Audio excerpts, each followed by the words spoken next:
Earlier this year, a student came to my office to practice for an interview. She's a good student, and from her resume, she looked like a great job candidate. But as we got started, I felt a complete lack of energy from her. And when I asked her why she was interested in this job, she said, "I'm not." She held back tears as she explained that she wasn't interested in what she was studying. She'd gone into it because it's what her parents wanted. So I asked her what she might like to do instead, and she said, "I have no idea." And for someone in my line of work as a career coach, that's a tragedy. Sadly, it's not an uncommon one. Between our biological wiring and the influence of family and friends and how we interpret risk, we're subject to all kinds of influence about what our life's work should be. And any stepping outside the lines, any rebellion against that is strongly discouraged. Have you ever noticed that as soon as you begin to consider a choice that might be a little out there or different, you begin to get uncomfortable physically, emotionally, or both?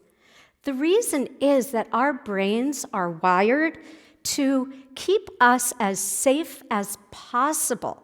And our amygdala, the oldest part of our brain, it has this hair trigger reaction to perceived danger and a strong preference for the status quo. It also tells us that social connection and acceptance are crucial to our very survival. So, when you begin to think about making a decision that someone important to you might question, your amygdala is going to trigger some hormones, and all of a sudden your heart is racing, and you've got the butterflies, and you're starting to sweat. And then your brain, wanting to get you out of that discomfort, begins to offer you what seem like very good reasons to stick with a choice that secures the social connection. The significant people in our lives want the best for us. They want us to be happy. And their wisdom and their insight is so valuable as we make important life decisions. The truth is that they also want our choices to fit into boxes they understand so that they don't have to worry about us and they can be comfortable. I can remember my own grandmother at a family gathering looking at me intently and saying, "Sarah, dear, tell me again, what is it that you do?" It wasn't that she'd lost her memory. It was that my job, it didn't fit into her vocabulary of acceptable career options. And I had to remind myself that was okay because I had discovered something that I'm going to share with you today, starting with the fact that what others may think is the safe and secure best option for you isn't always the best option for you. And here's why. There are two biggest predictors of career insecurity are first, failing to fully consider our own likes, dislikes, and needs, and second, following someone else's expectations. These two factors are nearly guaranteed to land you somewhere that will at best make you unhappy and at worst be a really poor fit. And that's exactly what happened to Stacy, who came to me for some career help. Right out of college, she'd taken a job as a salesperson in commercial real estate. Her family and friends were in the industry, and they thought she'd be great at it. And she was attracted to the financial rewards, which can be substantial. Yet when it came to the actual sales work, Stacy struggled. As she was watching her peers get ahead and do well, she was getting lots of signs that sales was a poor fit for her, not the least of which was, "I'm not very good at this and I don't really like it." But she stuck with it, trying to fit into somebody else's idea of who she should be. And by the time we met, her confidence and self-esteem had completely eroded, and she'd been let go from her last two employers. So clearly she had to make a change. And fortunately, she had picked up some project management skills along the way. And she had been able to leverage those into what's turned out to be a great career for her. But why didn't she try to make a change sooner? The truth is that she didn't want to disappoint her family and friends. She was worried about being seen as a quitter, and she was overwhelmed by this fear of trying something new and failing again. You know, Stacy's not that unusual. Most of us want to stick with the familiar, even if it's bad, rather than going for some unknown opportunity that could be better. In his book, Thinking Fast and Slow, Daniel Kahneman, the Nobel Prize-winning psychologist, points out that for most of us, the fear of losing $100 is greater than any excitement we might have over gaining 150. He also points out that we tend to be much more focused on what could go wrong as opposed to what might go right.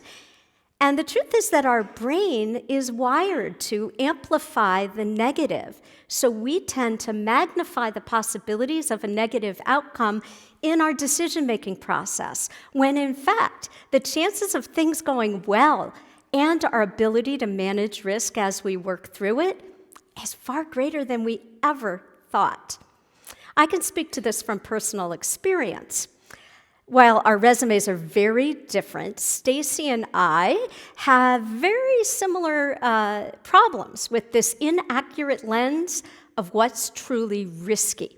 In my case, I was good at my job and I was doing well until I realized that at some point I was no longer challenged, and the pleasure that I used to get from my work, it was gone. I saw lots of signs that I should make a move, and I chose to ignore them, mostly because that company and those people had become like family to me. And leaving felt like a rebellion. It felt disloyal. And I was also overwhelmed by the stories I was telling myself about what might go wrong if I made a move. So I settled for good enough, and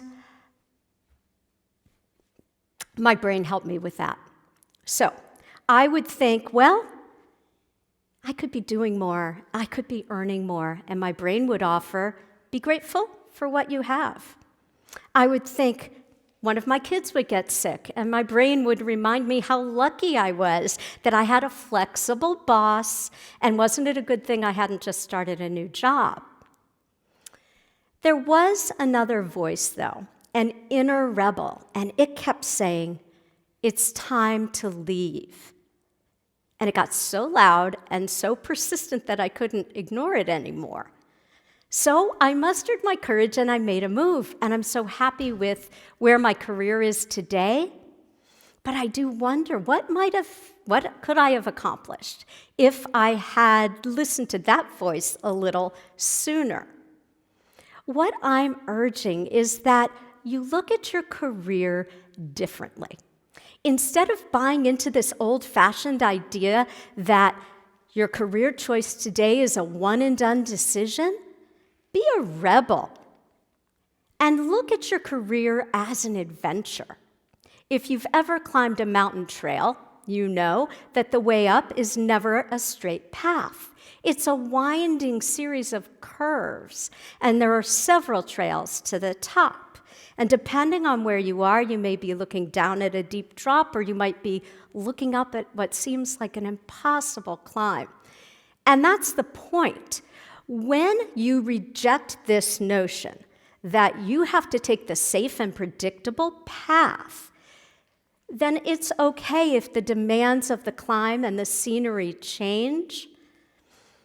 You know, finding what you're good at, something that you really enjoy, it doesn't come just by thinking about it in your head. It comes by effort and trial and error. Let's say you take a job that looks great and it turns out not to be.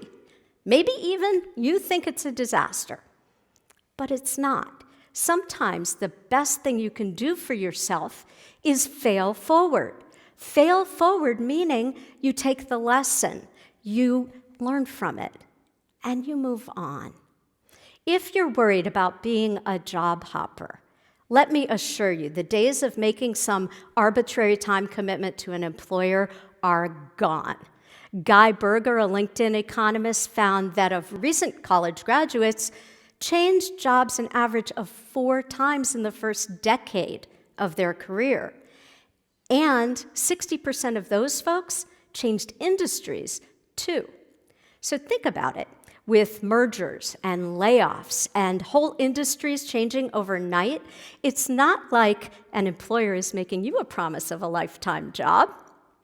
You know, there are job titles today that didn't exist 3 years ago, and there will be job titles 5 years from now we can't even imagine today.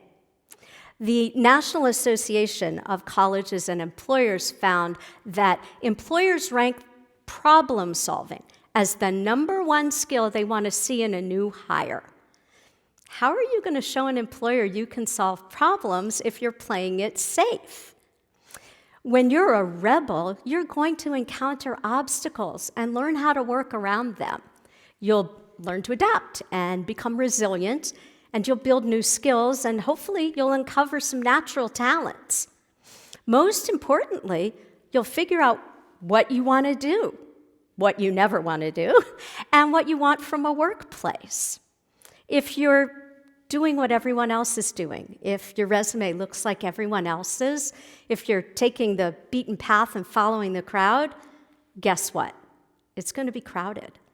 It's the rebels, those who find a way to differentiate themselves and stand out, who have an edge in a competitive job market, while other candidates are just worrying, will they hire me? This question is filled with fear and anxiety, and it puts your career in someone else's hands. A rebel is going to ask a better question. Do I want to work here? Do I want to work here? Think about that. It's powerful. It means you get to define what you want in a job.